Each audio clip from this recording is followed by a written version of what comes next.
Hello friends, welcome back to the Anxiety to Empowerment YouTube channel where we talk about mental health, spirituality, meditation, and so much more. So, before we get into today's video, if you like this content or if you feel like it's helping you or it might help someone you know, please like, comment, subscribe, share, all of that stuff. My mission is to help as many people as possible, and you engaging helps me fulfill that mission, and I would really appreciate it. Let's get into today's video. So, we are going to talk about mantras, what they are, why they work, why people don't like mantras, or why there's resistance to it sometimes, because I certainly fell into that category. I would say probably like 10 or so years ago when I first even started to understand what the heck a mantra was. I was like, what's the point? So I just say something to myself and I'm supposed to feel better? Yes. And there's a little bit more to that. So I'm going to talk about it from the slightly scientific angle and then from the spiritual angle. Two of my favorite things. So let's start with a little vocab. So a mantra is a phrase. It can even just be a word. It can be in English. It can be in Sanskrit. It can be in whatever language you speak. And we say it to ourselves either on a consistent and repeated basis or as needed when we are in the face of conflict, or as needed when we're in the face of gratitude and things are going really well. So mantras can be applied basically at any point in your life, at any time during the day, and it's a really healthy practice to integrate for mind, body, and soul. So I guess I'll start with talking about, I'm gonna get comfy for this one. I guess I'll start with talking about my initial resistance to mantras. I just didn't think that they were gonna work. I didn't understand when I was so low and down on myself and had all of this stuff coming up that just felt really heavy personally. I didn't really buy into the idea that some words could help me feel better. It just sounded way too woo-woo for me at the time. Until I started to understand really what's happening when we choose a mantra for ourselves. I'm going to start talking about mantras from the spiritual adjacent perspective, and then it kind of crosses over into the scientific. And I'm going to use my favorite study that was ever done by Dr. Emoto. So Dr. Emoto in this study basically wanted to explore how the words that we use, the tone in which we say the words, the way that we feel the words that we're saying, how that actually impacts cellular construction. So what he did in one of his studies was he took droplets of water, all from the same source, all the same type of water, right? It was a controlled group.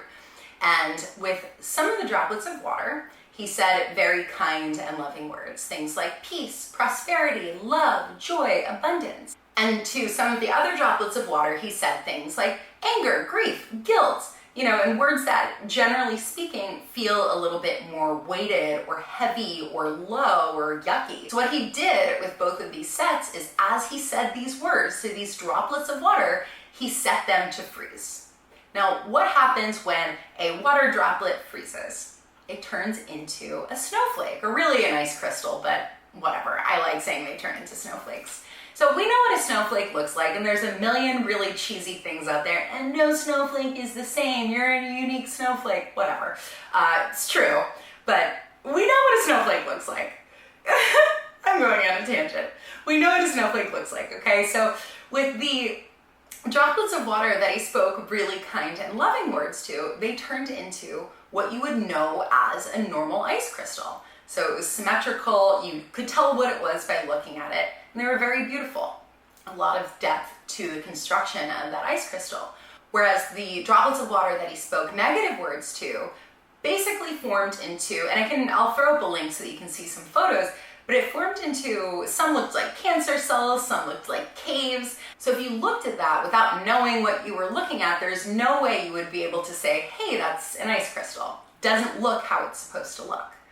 So what he was trying to prove is that tone and word choice and intention, so really the frequency that we bring when we are speaking or thinking something, how that can shift cellular composition. Now, what are humans mostly made of? Water. We're mostly made of water. So when we are thinking about our internal dialogue and our word choice and how we speak to ourselves and talk about ourselves out loud, it is so important that we are using loving, supportive, nourishing language rather than self-deprecating, self-beat, guilt-based language, because it has an effect on our full-blown system. Now, that obviously was just done with water. We can extrapolate that when we're looking at how we feel within our body and our energy system as a whole. There's a marked difference between using words or phrases that are light and loving and supportive versus words or phrases that are negative, heavy, and self-deprecating. Before we get into the mantra stuff specifically, I want to pause here for a second to talk about what that might look like in practice. Let's say you made a mistake when you're talking about something to a friend, and maybe your default thing to say is like, oh, I'm so stupid, I can't believe I said that. Sorry, this is what I meant instead. Even something as micro as that, where we're calling ourselves stupid or we're calling ourselves dumb or anything that's just is A, simply not true, and B, not super nice, not super supportive. That's stuff that we can shift to before we even get into mantras. To not acknowledge the thought that you have about how stupid you are, which is, again, not true. Can't believe I even have to say that. To not go down that path, right? Because if we come back to this example or this study, those micro word choices over time will become thought patterns for us. They become belief systems, and all of a sudden we are holding that idea of stupidity or of imposter syndrome or whatever your thing is. You start to hold that and create that in your body as truth, and it's not truth. So, coming back to this idea of mantras, you can see how it is super important for us, especially if we're in that habit of saying maybe self-deprecating or untrue negative things about ourselves. It's so important that we start to shift and replace those narratives with positive, truth-based options instead. This is where mantras come in. Let's say that you're going through a period of time where you have really strong victim mindset right now, and don't judge yourself for it. We all go there from time to time. But let's say that your victim is coming up, and so it just feels like everything is happening to you. The world is against you, nothing's working out, it's like the worst day, week, month, or year. Friends theme song. I don't know how to edit that in because I'm lazy, so just imagine that I did it. Hasn't been your day, week, month, or even your year. I'm on a tangent. Coming back. So you're in this victim mindset, right? That's a perfect place to start bringing in a mantra. Something simple that can shift you out of that negative pattern that you're in. So a mantra in that case might be, everything is happening for me, not to me. Everything is happening for me, not to me. That's one of my favorite mantras because it is so easy to feel like everything's happening to you. And so if you can connect to something that is not in avoidance of the negative stuff that's happening around you. We're not saying life is perfect, everything is amazing, even though that's true. You're still taking whatever is coming up for you and you're just shifting the way in which you think about it or the way in which you vocalize to other people what's coming up. This is all happening for me. It's not happening to me, it's for me. It's for my growth. Okay, another example, and this is my favorite life mantra, since I just said the word perfect. My favorite mantra is, it's perfect. It's perfect. And that's a really easy mantra to say when things do feel very perfect and everything's going exactly according to plan. But I actually like to use it more when I'm in the face of some sort of adversity in my life, when things don't feel good, when everything just feels really hard, to come back to a mantra like it's perfect and to connect to that and then to use that as a jumping off point for reflection. How is this really frustrating thing? How is this actually perfect for me right now? How is this actually exactly what I need on some level? How do I work through this? When we come back to mantras with that kind of perspective, it becomes this amazing way to not only shift our mindset, but to connect or create a new truth for ourselves. Okay, and that idea of coming back to a mantra or reconnecting with it, this is where it also starts to drop into traditional science or neuroscience and the idea of neuroplasticity.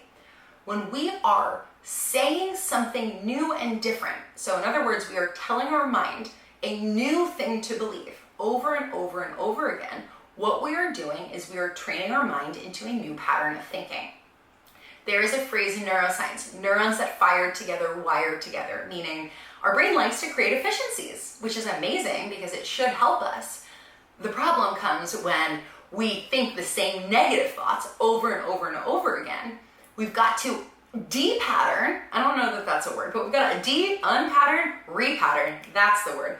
We've got to repattern that negative dialogue and shift it into something more positive. So mantras are amazing for that. We engage in brain training to shift our thoughts over a period of time, which leads me to the idea of repetition with the mantra. So listen, we all have hard days. Some days are easier than others. Some days feel like I'm never going to recover from this. So in those days especially, even if you do not feel it yet in your body, you're saying, it's perfect, this is happening for me, and you're going down this list of mantras that feel really good for you. Even if you don't fully believe it, I want you to stick with it. I want you to stick with it. This is the idea. People say fake it till you make it. I'm not here for that. I don't want to fake anything. I like to think about it as faith it till you make it.